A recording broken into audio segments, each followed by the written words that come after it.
This episode of the podcast is brought to you by Gary Mackle and Mackle Makeovers. So if you don't know your peach fuzz from your peach pink or your vanilla landscape from your vanilla ice cream, Gary will set you right. Give him a shout, or if you can't get in touch with him, get in touch with us and we'll get you in touch with him.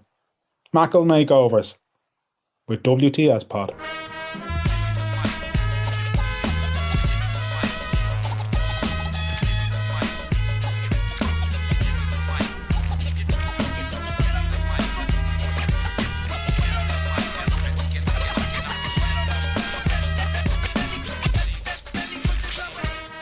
Hello, everybody, and welcome to What's the Story podcast, brought to you proudly by Gary Mackle and Mackle Makeovers.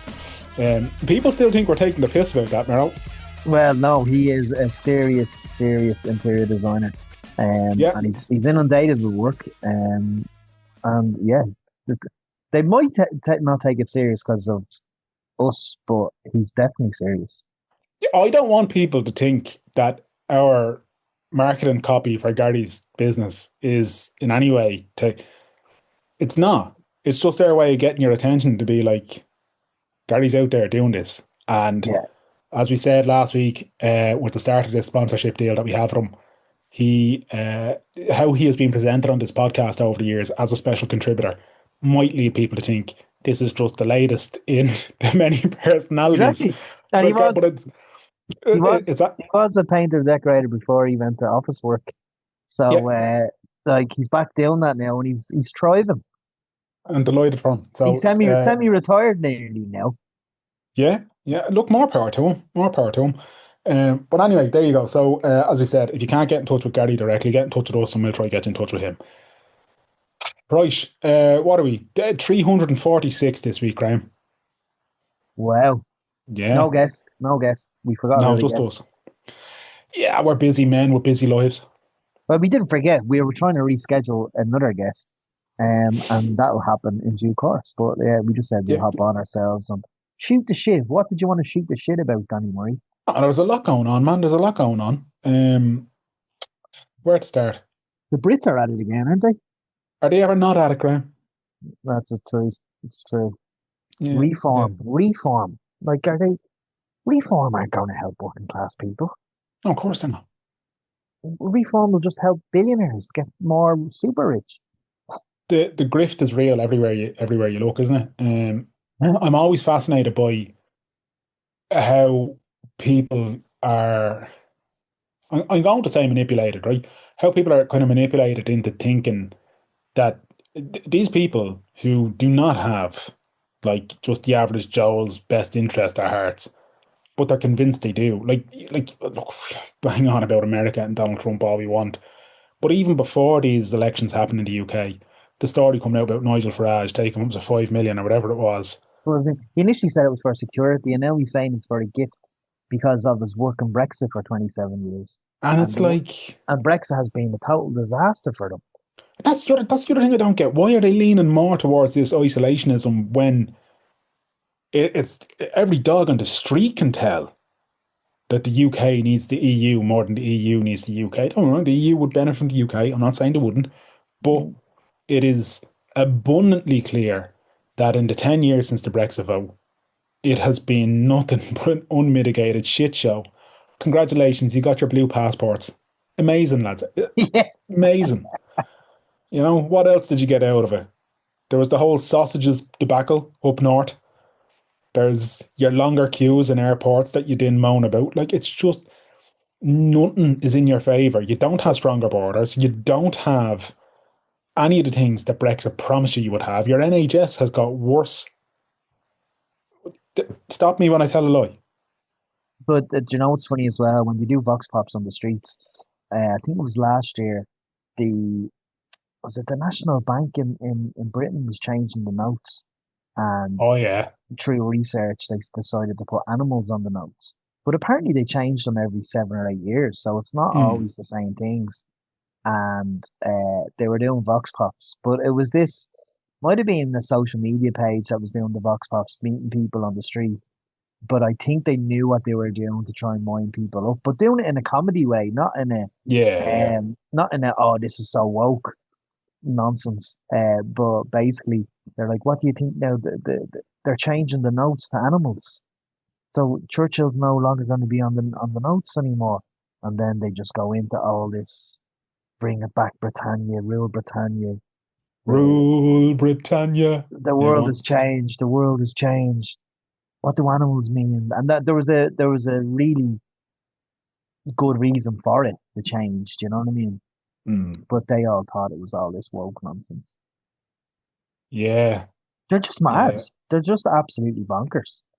Yeah, look, I don't know. People, some people do have a very weird way of looking at the world, and like there's, uh, you know, I look, like we've gone around this, like we're doing this podcast a long, long time, and we've gone around different things, and we've had different conversations, and yes, yeah, right, we've been criticized, rightfully so, right, and we've had people agree with us, and there's been times where I may have taken a viewpoint just to disagree with you and to drive conversation. And there's been times where, I've been a little bit of a shtick and a gimmick to try and drive conversation and those sort of things. But I think we've been overall pretty consistent in saying that some of the things people dig their heels in about, and some of the things where people are this whole notion of being what is anti woke? What is it? I don't know. What is woke? Like I can't remember who talked about it at the time, but like there was a very simple thing of like, well, if being woke means that I'm not a dickhead, okay, I'm Yeah, woke then. and I'm sick of all this woke shite. What woke shite? Like Jesus Christ. I don't think, The origin, where the origins of woke came from was being anti-racist in America, yeah, in the deep south. You know, yeah, if you're anti-racist, they called you woke it's mad, isn't it? back in segregation days. You know, so it was a good thing to be woke, and it's for me, it's still a good thing to be woke. But it's like this whole, I haven't heard it in a good while, thank God. But the snowflake term and all, Oh, snowflake, yeah. yeah, I I, haven't heard that in I, years. Actually, I haven't I, heard anyone use it in years. yeah, because I think the culture war moves around, doesn't it? So the things that they get angry about are the things that people get labeled as and all that sort of stuff. Like, But this is the um, thing about reform. They're winning seats, in my opinion, based on a culture war. But culture yeah, wars are not real. Like culture no, wars are not serious. How you want to live your life privately in your house is not going to dictate the health system getting better, the education system getting better, libraries getting better, housing getting better.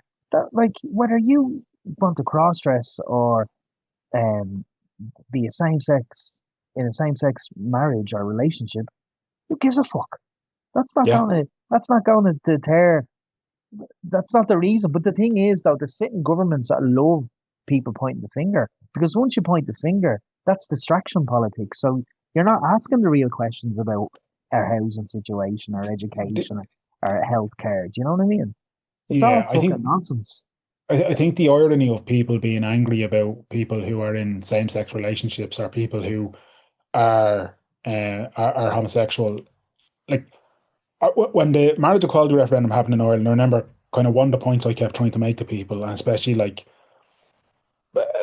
elder generations say that I would have known, I would have been talking to, who maybe were more reluctant or were more on the fence, say, and and it's just a lazy effort to try and simplify things as much as I possibly could. I'd always just go back to, if we're at a wedding tomorrow and the YMCA comes on, what are you doing?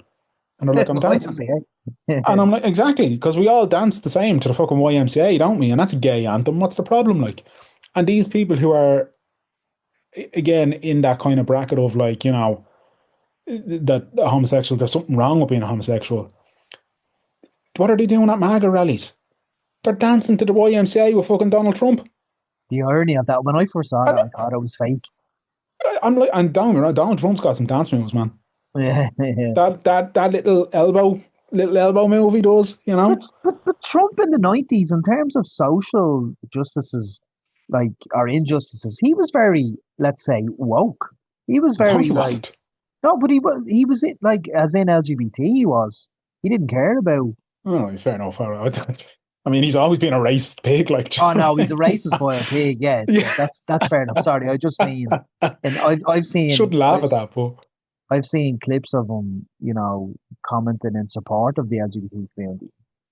Yeah, I'm only specifically saying it to that minority, but I, we obviously know from the Central Park Five that yeah, he yeah. wanted to get them hanged and had it full scale advertising in the New York I Post. I also have a feeling that the size of somebody's wallet has a lot to do with whether Ah, he's okay yeah. with them or not. You know what I mean? Like I'm sure if you put just, like that a New York performing drag queen who, like a lot of people, struggles to pay the rent and pay the bills up against a Peter Thiel or a Sam Altman, I know which homosexual he's going to prefer. You know what I mean? And I'm not saying that to be flippant, or I'm not saying that to try and, but like he's very prescriptive about the kind of people that he likes, and Mm. I think when when it's all boiled down, ultimately, if there are people who can put money in his pocket, he doesn't really care after that. No, and if you think as a voter, as a member of the public, as working class, if you think the likes of Donald Trump or Nigel Farage or even some of them over here, if you think that they're someone over here that's pulling the same political line, if you think that they're going to make things better in a cost of living crisis for working class people, there's not a hope. You don't even care. Look at the profits and look at the money that Trump has made and the Trump family has made. It's Look at well what he done. Look at said. the mobile phone. Remember that? What was Oh that my again? word! So the mobile phone. Tell me about that again. So as one of the many great, now bearing in mind Trump, in his second term and in the build up to his second term, the amount of different things that he's launched and the amount of different things that he's put forward to basically grift people out of money is second to fucking none. He's in the sneaker business now as well with his Trump Force Ones, which are fucking absolutely disgusting. But he also was launching Trump Mobile, which was a gold phone, which he proudly stated would be made in America, it would be limited edition, exclusive to a certain number of people, all this kind of stuff. And in order to be on the list of people who could get this phone, you had to pay a deposit of $500. And I think like 500,000 people or something like that donated this, or not that, sorry, didn't donate. They put the money forward under the proviso that they would be getting one of these phones. It's now like 2 years later, or whatever it is, no sign of these phones. The terms and conditions around what's going to happen with the phone is now completely changed compared to what it was 2 years ago. The made in America ain't happening, folks. There'll be a couple of parts that are assembled in America so they get through some certain loopholes. They're now also saying the phone may not even materialize, right? That Didn't they update the terms and conditions so they don't have to give refunds? exactly, yeah, all these kind of just fucking pure shithousery, the kind of thing that he does constantly. But it's no surprise. Like, I don't know, are you subscribed? I don't know if we had this. I subscribed to the Trump fundraising emails just because they're hysterical. Have you ever seen them? No, no, no, no. Firstly, right, now I've had to Is set this up from his first term or his second term? the second term, right? Because I'd heard about it during his first term and even throughout the Biden presidency when obviously Trump was gearing up to when he was in lawsuit after lawsuit and everything else, and E.G. and Carroll was taking him to the bank to say, "Give me my money." Oh, Um, that was for rape in which he was found guilty in a civil court. exactly.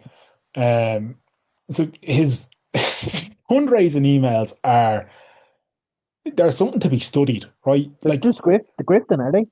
oh my God, are they what? Right. So first and foremost, he sends about seven a day. Right. I think the most I ever got in a day. I had to set up a separate folder in my inbox for them to just filter in there because they were clogging up my email account, right?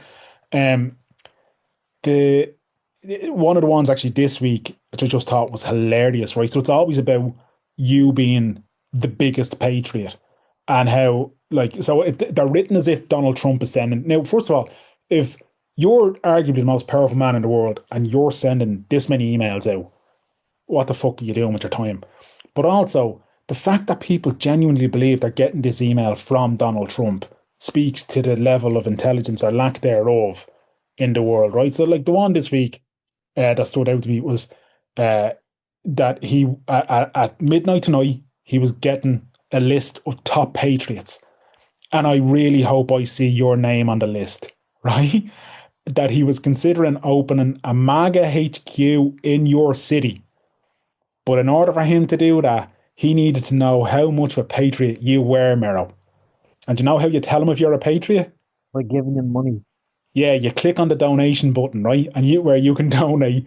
I think that the lowest amount that they'd accept as a donation was $40. And then it goes up, and then there's a custom one if you really want to impress them, right? Um, but Right, God. all the emails are like that. They all have this kind of How is theme he of allowed? How is he allowed to do that as president?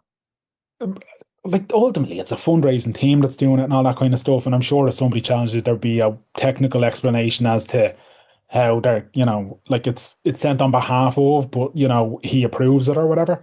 Because ultimately all of it is going into his fundraising campaign, even though he can't technically run for president again. So what is he campaigning for? What you know what I mean? Other than they'll put it into some account that is a MAGA account and they'll swindle the money around and it goes around in circles and one thing and the other to ultimately end up in an account that benefits him. But I'll send you one or two of them just for the crack, right? Because they're deranged, they're delusional. But the fact that like clearly it's working because people are still donating to him, and it's alarming to me that this isn't being highlighted more by the media, or this isn't being tapped into more by the media, where they're kind of saying like this is the kind of shit that like the president of this country is sending to people to say, you know, in order for you to prove how much of a patriot you are, I need you to send me money tonight. And I'm going to get a list of people. And if your name isn't on that list, then you'll How never be a much money patriot. do these people need? Like,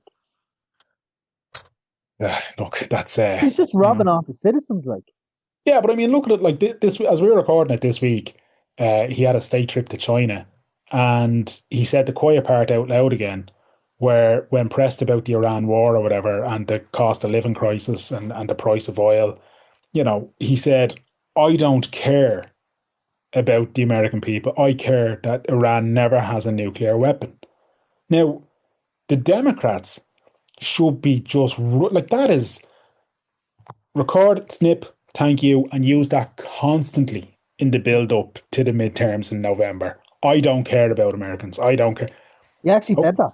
yeah, yeah. Like, and it's how it's not getting more and more. It's got a bit of coverage, but how it's not getting more and how it's not being absolutely like that's the kind of thing, right? Jerry the Monk Hutch has been driving around Dublin with mega speakers playing dance music and Hutch number one on the back of a truck this week, right?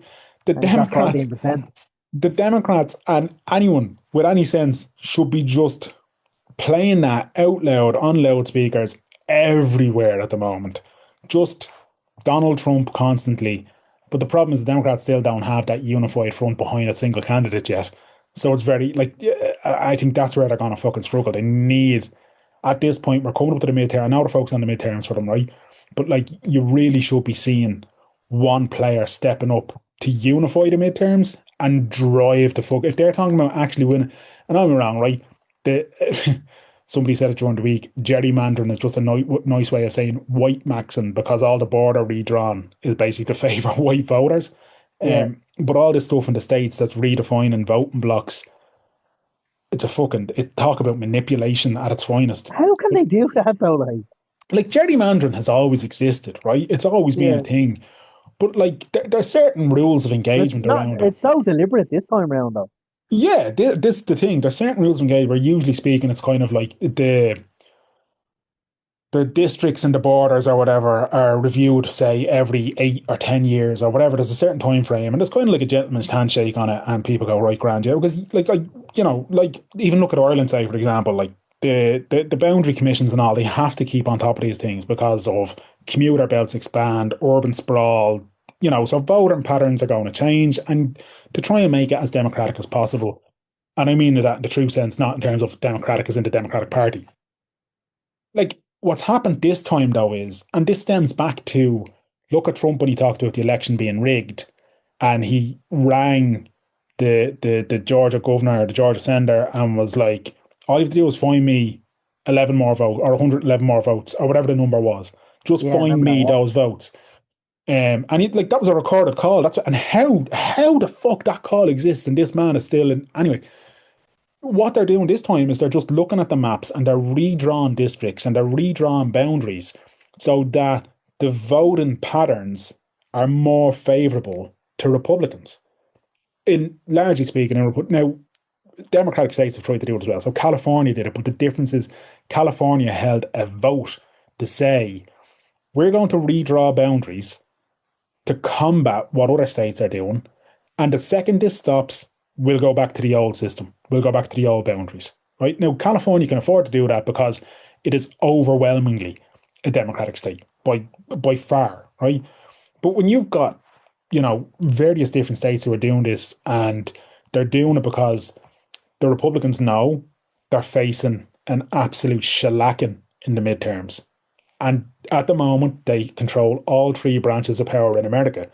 They have the executive and the president, they have the House, and they have the Senate. And then you could argue that the Supreme Court as well, because of the way Trump has stacked that. What they're doing now is looking at it and saying, we're going to get absolutely hammered, right? We're definitely going to lose the House. There's a chance we're going to lose the Senate. We have to stem the flow. So how they're doing that is gerrymandering, which is redrawn boundaries and redrawn constituencies so that the voting patterns where they have such a stronghold, they spread some of that vote or they shift some of that vote into neighbouring places that have much closer margins to give them an extra seat here and an extra seat there. And it means they minimise the risk of what the gap will be come November. Mm. Uh, but do you know what? Like, as you were saying about that call that's recorded where he's asking the Yeah. governor of was it Georgia, was it? I'm pretty it was Georgia, wasn't it? He's like, I'd oh, have give to go me back, yeah. The- we just need the X amount to get me this. Like, there wasn't much criticism. Like, you know, his support is so cult, nothing sticks. It's like yeah, what you used to say about Bertie Ahern. Nothing absolutely sticks. Although Teflon. Bertie, although Bertie might be the end of Bertie now after this week when he was canvassing and said the quiet stuff out loud. Uh, Yeah. so I'd say he could be finished after that because he didn't even say sorry or didn't even say, oh, I'm sorry, I shouldn't have said that. He just, I didn't know I was being recorded. Yeah, it didn't come across. I think it was one day where, because he didn't know he's being recorded, I think it was that almost like that kind of soft, just trying to agree on the doorstep to kind of move things along and be like, all right, see you now, good luck, good luck, good luck. Stop, but then specifically But mention people from the Congo and exactly, yeah, yeah, I can't have them lads in the Congo. But then the woman who's recording it then like turned on him because he didn't go hard enough and he didn't go. So he now looks like a bad actor to both sides. both sides. Yeah, yeah, yeah. You know? But I know of somebody whose father is from the Congo, and Bertie and himself would have done a lot of cultural events over the last 10, 20 years. And he was just absolutely disgusted. His heart sank when he Yeah, watched the video. Imagine you've been working with Bertie on different occasions and different events to try yeah, and improve relations and integration and stuff like that, and then he specifically names people from the Congo. Like he, he's just outrageous. it I was. mean, So I've, but like Trump, like some things just don't stick. So you'd wonder yeah, if this is the actual end of Bertie because he went for his failed presidency run, didn't get I the support, and now I don't think now he's trying to help. And the candidate in the Dublin Central by-election he's trying to help is at 4% at the moment. So yeah, yeah. second bottom. I He's I not going to get anywhere. I was gonna say, I don't think Bertie will ever truly be finished, but I also don't think there's a road back into politics for him. Like, I think he Bertie will always be loved by a certain amount of people in Ireland because they associate him with the good times, and you always had a few bob in your pocket when Bertie was in power, and one thing or the other. And then there's a whole spat of other people who say, well, he's the one that's responsible for the country being ran into the ground, the corruption, the tribunals, etc., etc., etc. So I think you know, he's a comedy, he's a tragedy, he's a hero, and he's an anti-hero all in one. But the reality now is that to a lot of people he's never going to leave Fianna Fáil. He's never going to go independent. But to too many people in Fianna Fáil, he's just too hot to handle. He becomes the story, which is a distraction then for the candidate. But there's just too much toxicity that follows him because of the baggage he carries. So for right or wrong, he is finished, but he's never going to be finished. If you can take that contradiction that I've just wrapped up in a very untidy way. Yeah, yeah, but like you said, he almost alienated both sides by trying, in his mind, trying to approach the doorstepper in a soft approach by mildly or sometimes agreeing with her, like saying that Yeah, it's not this current generation of Muslims I'm worried about, it's the second generation, the next yeah. generation. Like, come It's on, God, just it's confirming absolute shameful. Like, it is, but he's a politician at the end of the day, Graham. You can't expect much from him. yeah, Just confirming it was indeed Georgia. So it was Trump ringing the Georgia Secretary of State, Brad Raffensperger. So we were right, it was Georgia. yeah, he told him where to Jesus. go, didn't he? Daddy, Yo, the World Cup is on. yeah, I'm not really excited about it. I don't know whether no, that's because it's in a shit show of a country. I don't know whether that's because there's 48 teams. I don't know whether that's because Ireland aren't in it. But I usually am buzzing for the World Cup. Maybe I will be when it starts. But Shamrock Rovers captain Pico Lopes will be representing at the World Cup. So buzzing for yeah, him.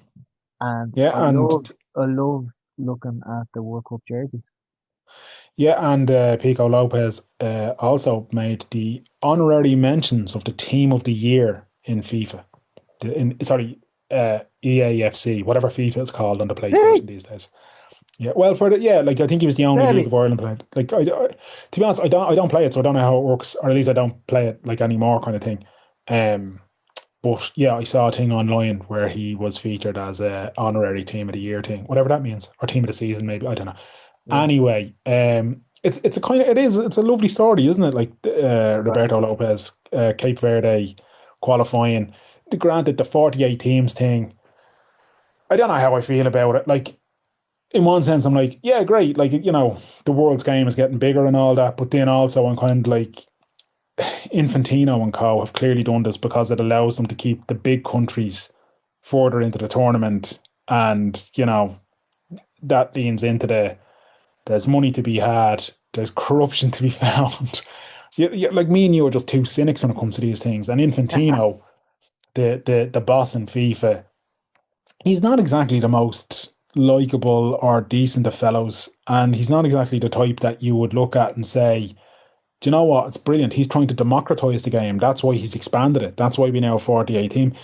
That's not the case at all. And ironically, it's the smaller nations that ultimately keep him in the gig, isn't it? Because he's wrapped up their votes through, I'm going to say, John Delaneyism, for want of a Yeah, better but term. he's been a grifter as well, though, isn't he? See, he's always been a good. Like, sure, just look at. And fuck me, we talk about Donald Trump a lot on this podcast. But just look at the fucking.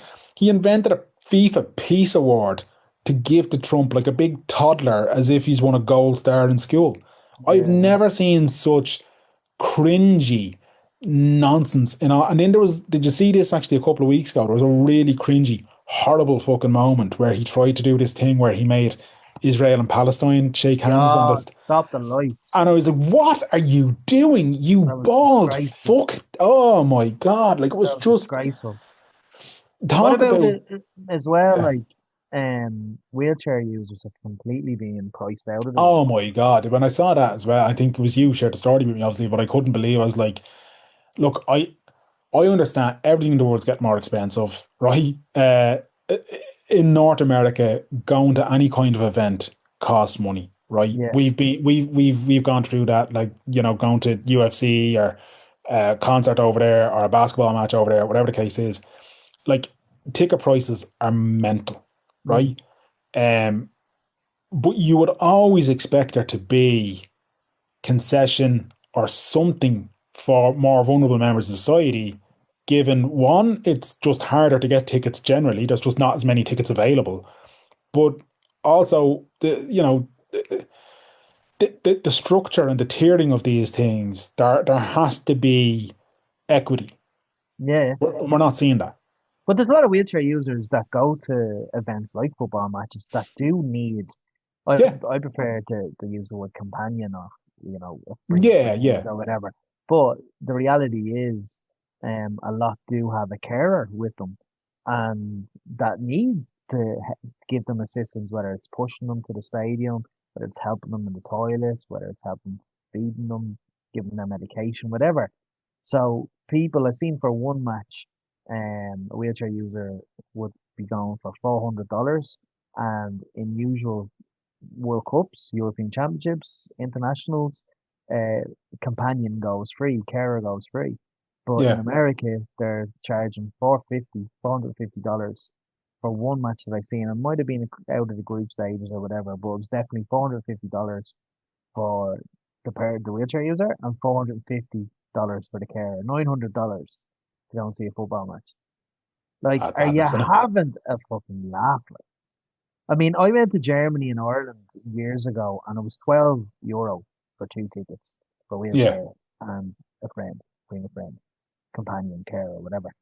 €12, and then that's in Germany, and then America, 10, 15, whatever it is, years later, it's nearly a thousand I dollars to go no, to watch admit it. a fucking World Cup match. Admittedly, I haven't looked at it, but is the price point the same across so the games that are being held in Mexico and the games that are being held in Canada, are they also at that level, or is it just in the US that they're extortionate? No, they're extortion all across the board, I believe. Jesus, that's brutal. Like, and Yeah. again, I'm not trying to. And I think they're using this whole dynamic pricing thing as an excuse to say, That is you another thing know, that I think is a kip. And I know we that was talked to death when Oasis played the gig of the year here last year. But like, I think and this is and Infantino's using that as, that's the reason, like, oh, sure, we have to go with the times where it's in a country that uses dynamic pricing. When you look across the board as well, as you said, in any events over there, whether it be UFC, WWE, yeah, WWE anything that used to be quite affordable for working class families, but it's not yeah, yeah. anymore. No. NBA, it's the NBA, how is that there to go and watch? Can be, especially when you get to the playoffs. Yeah, like if you were talking about early season or before you're getting to the business, say pre-Christmas, the Hmm. games aren't. You could get to a game relatively cheap. And a lot of, in What's fairness, relatively cheap though, like 40, $50?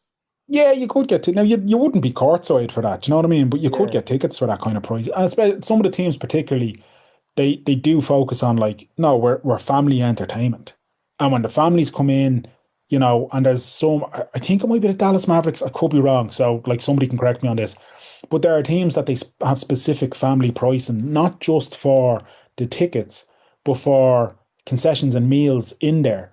Because they know and they understand that like ultimately these people are, well, they're supporting our club, they're contributing to the culture of our club, they're paying money to come and cheer us on or to, win with us and lose with us and all that kind of stuff. And if they're coming here for an evening to be entertained, they're gonna want to eat, they're gonna want to, so they do like, it could be something as simple as four hot dogs, four sodas, $10, something like that, you know what I mean? But compare that to even some of the prices you pay for food in stadia around the world, and it's bananas. But ultimately, that sort of price point is very limited. And like that, the second you get the playoffs and that kind of thing, it's out the window because that's, when everybody wants to be. Like the New York Knicks are on a run at the moment, right? They're like they're having an unbelievable season. Hmm. Madison Square Garden, you're not going to get a cheap ticket in Madison Square Garden to see the Knicks playing the playoff final, Yeah, yeah. you know? So Have we any good news? have we Look at any look goodness? at us just ranting and rambling.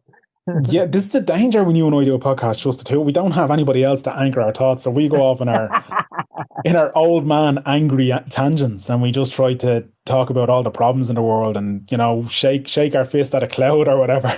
Yeah. Fuck me, yeah. Is there any good news? I'm sure there's lots of good news out there. Have you watched I, something good lately? I have. Jesus, have I? What? Margot's got money problems. Brilliant show. Oh, I heard it's class. Yeah, it's really, really Is there a good. wrestling team to that? There is, so Nick Offerman is her dad, and he plays a retired WWE wrestler called Jinx. Blah. And yeah, and they like there's elements where you kind of see wrestling footage from back in the day, and they have him in it. Or Chris Jericho pops up at a wrestling convention with him, and yeah, I think Michelle Pfeiffer plays like What's it called again? Margot's got money trouble or problems. Margot's got money That's trouble, on I Apple think. TV, is it? It is, yeah. Or if you have access uh, to other Now, things out there. Sky will be onto us and try Yeah, and sue us. not that we approve or not that we would condone or not that we suggest that anybody explores those avenues. But all I'm saying is if you don't have Apple TV and you are a non-law abiding citizen who uses those things that are known as dodgy boxes and whatnot, they'll pop up there for you if you look hard enough. I watched the Hulk Hogan documentary on Netflix, I did too. um, Yeah, and yeah, I enjoyed it. It is like that industry is just so fucked up, though, isn't it? You know, you're it, growing up and you're so protected as a child that yeah, you love these larger than life characters, and then as you grow older, you're kind of going, oh, but these are actually people. And do you yeah, know what? Do you know what the funny side of it is? Is not only is it hard for you as the viewer to separate the actor or the person from the actual character, they have a huge problem. Them yeah, as the people, Terry Bollea has a huge problem of trying to separate who he is. Is he Terry Bollea or is he Hulk Hogan? And in the yeah, documentary, you kind of see, I think in his latter life, he just couldn't get he just couldn't get over. It's like the deadly movie Mickey Rourke's The Wrestler, where yeah, it's like he just can't get rid of wrestling. It's like Ric Flair now into his mid to late 70s. He's just on the whole wrestling buzz and just doesn't want to be forgotten about 40,000 stadium that could sell out. They still I, just want that adulation, but I I was can't gonna say, help but think that Terry Bollea just turned mm, into such a grifter as he got older. Like, yeah, yeah, yeah. even though he made his absolute gazillions, he made millions and millions and millions. Yeah, but it's one like, and I don't know because you know what I mean. Like the couple of thousand people that listen to us is not on the same level, right? And like we don't have those people shouting and cheering our name every week right in front of us, We do in our heads. yeah, yeah, in our heads maybe, you know what I mean. But like the I once you turn that tap on, it's very hard to turn it off. Mm, So to have that, and for as long as particularly I'm not saying Hulk Hogan was a great guy, right? Or Terry Bollea was a great guy, but he did have that sort of groundswell, this incredible following for what, 20, 25 years? yeah, You know, like, and literally he was the, you know, oh yeah, he's the thing we can put our kids in front of, and he's a good role model, and he's everything that a red, white, and blue American, even though he's yellow and red, you know what I mean, should be, and all that kind of stuff. And for him to have that, to have people eating out of the palm of his hand and to control audiences week in, week out, when those lights fade away and suddenly it goes very quiet and you don't have that crowd chanting in your ear, of course it's gonna mess with your head. And of course, like I think anybody, I think a lot of people for that matter would really struggle to go from being America's superhero to being just plain old Terry. You know what yeah, I mean? yeah, yeah. Like, so I do. I There's a bit of delusion and all in it though, isn't it? In that light, yeah, and yeah, I mean, you only have to look at the convention circuit where you yeah, see people that were relevant in the industry, 30 years ago, are still doing the conference or the convention circuit. You kind of yeah, and in the wrestler the movie, it shows a bit of that where he's still trying to get the yesteryear adulation, but he's showing up to a convention and he's a queue of about six people looking to have his autograph. It's just a yeah. mad, mad industry. Mad It industry. is. It is. The other thing I've watched, it's the final season of it.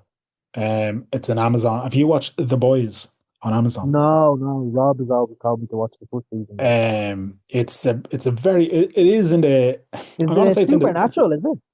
it's superheroes, but it's not like Marvel or fucking Batman. It's superheroes shown in a very flawed, fucking corrupt. Like it's probably the close. If people actually had superpowers, I reckon this is what it would be. It would be people who are like, what do you mean? I'm not fucking living by how you tell me to live. I've got X-ray vision and I can fucking blow you up by blinking. You're not going to tell me what to do. Like, do you know what I mean? Yeah, And yeah. it's very good. The protagonist, the main guy in it, is Homelander, right? And speaking of just wrestling and whatever, a huge amount of people who want Cody Rhodes to turn heel are saying just make him Homelander already because the look, the gimmick, and fucking be brilliant. Anyway, Right. the way they've said Homelander is essentially the strongest of all the superheroes. He is like fucking, do you know what I mean? And he's evil. Like, I mean, when I say evil, he is just the worst, most deplorable fucker you could imagine. And he plays it. The guy who plays him plays it so well. But what they've done amazingly throughout, I think that's 5 seasons, maybe six, they've managed to kind of take the storyline from the original comic and intertwine it in a narrative that isn't too dissimilar to what America is over the last 10 years. Mm. And the kind of through line of Homelander and Donald Trump is just fucking chef's kiss, like the way they've done it, Really? particularly in this last season. How many Just seasons is there? five, I want to say, maybe six, maybe this is the Have you sixth seen season, them but all? You watched them all, have you? this is the last. And actually, as we're recording it, the second last episode came out this week. Right. So the final episode is happening next week. And Um, how many minutes an episode? about 50, about an hour. And in Right. the final season, similar to the last season of Game of Thrones, there's a couple of episodes to maybe an hour and 10, hour and 15 as they try to tidy up the storyline and close it out and everything. Yeah. But it is like, as far as superhero stuff goes, it's fucking brilliant because it Yeah. is very, it's not the kind of thing you sit down and watch with their kids. It's not PG. Like, it ain't, you're not going to the cinema to watch fucking Iron Man and the lads, like, you know what I mean? It is a little bit grittier. It's a little bit heavier. There are times where you'll be watching it being like, what am I watching? It because it get like that again. Like, if you've got superpowers and you're of a very sexual nature, you're going to use your super. So there's a little bit of that in it in terms of like, and some of it is comedy value. Like, there's one who, like, his superpower is literally that his penis uh, grows an exceptional size and he uses it as a weapon. This Are kind of you thing. serious? Yeah, like there is like it's it doesn't take itself too seriously at all, and it definitely is a kind of it's just a bit mad at times. And there are just moments where you're like, what am I fucking watching? But it you need that kind of levity in it to take you out of just the fucking madness and the seriousness of like this Like, maniacal fucker Homelander and the stuff he's doing. yeah. It's a very, very good show. I might give it a go. I've obviously heard of it, but Yeah. I didn't know the synopsis of it. That's a very good synopsis you've given, so I might have to give it a shot. I'd highly recommend it. Yeah, do. Anyways, um, we It's call it a kind of, day. I was going to say, I mean, well, all we've done is really rant, isn't it? Yeah, we'll just rant and rambles Yeah, and you know what I tangents. mean? Yeah, Yeah, that's it. We didn't even touch on the shit show that is happening this week, which is Eurovision. And over the years, obviously, we've done Eurovision specials. Would, I, you're a Eurovision fan, so how are you feeling? I didn't even know Eurovision was on until about Wednesday or Thursday, so maybe yeah, yeah. the boycott over here is actually working in that It sense. is. It is 100%. It's working. Yeah, I love, fucking love a bit of cheesy Europop goodness, and like I'd have planned me weeks around Eurovision previously. You know what I mean? Like, genuinely, and we've talked about it in previous episodes.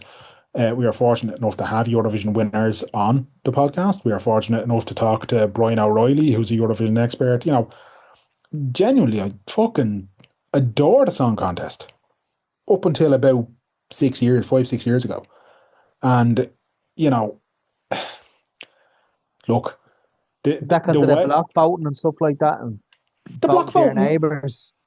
kind of, but they've taken measures. Like they changed the voting system again recently in recent years, and it's worked. Like the fan vote and the judge vote, and the way they combine it, and it creates amazing drama on the final night. Then because the scores can be going one way from the judges, and then the fan vote comes in and completely fucking flips it upside down. It's fucking amazing to watch, and just goes to show music judges versus music fans. Not the same thing. Not the same Um, thing as well. but yeah, so the block voting does, right? And the whole thing of like, Eurovision claiming it's not political, but then the political voting happens. But also, and again, I will hold my hands up. Look, right, the Russian invasion of Ukraine, when before that kicked off, and like there was the whole thing of Russia moving troops around and everything, and I was very ignorantly confident. I was like, Primo's not going to do that. He's not that fucking stupid. He's not that much of a bad bastard.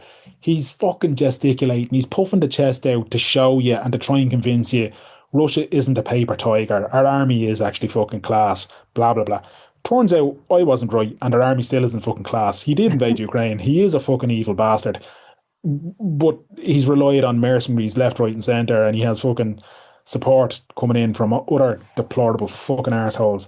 Um, but anyway, Russia being excluded from Eurovision off the back of invading Ukraine, but then Israel being allowed to continue despite the fact that they're committing genocide in Palestine. I just there's a double standard here that like it's how the EBU can't look at that and say, But it's even in football though. Double standards in football as well. all this kind of stuff. And I'm not in any way, shape, or form, and people will accuse me of being a Russia sympathizer and all this kind of stuff, just through my in-laws alone, never mind that and else.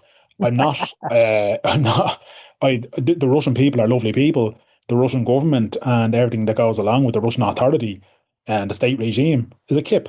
And it Yeah. should be denounced and it should be called out at every opportunity. And, we try to do that. But I don't think it's fair that you see a level of punishment put upon Russia that you don't see put upon other countries who are acting in a way that, like we're just, but I don't understand this thing of, they're allowed to do it. They're allowed to get away with it. With them, we just kind of wag our finger and go, oh, please stop. But Russia were like, fucking penalise this and fucking ban them from that and do this and fucking, hurt them this way. And I'm like, nah, you can't tell me that the song contest isn't a political thing when you're making it political in this way. So I got fucking fed up with it and disillusioned with it. Plus, the last couple of years, the song quality hasn't been fucking great, to be honest with you. So, Yeah. yeah, I'm kind of glad of a boycott this year because it means I don't have to put myself through it. So, But I do think perhaps, and I've seen a couple of, I've listened to the radio all week, and they had a few vox pops, and I think people were like, "Oh, I think it's working because I didn't know about it till you've been asking me." And yeah. I was the same up until yesterday, Thursday. I was like, "Jesus, there's a Eurovision season. I haven't seen nothing about it." And at that stage, the the semi-finals had been on or something like that. Yeah. So the semi-finals happen on the Tuesday and the Thursday. The final happens on the Saturday. Well, even now, Um, as we're recording Friday afternoon, I didn't hear anything about last night's. yeah. So Yeah. we're There you go. So, but anyway, there you go. Look, that's us for this week. Back next week, boycott, maybe with a guest. boycotts work.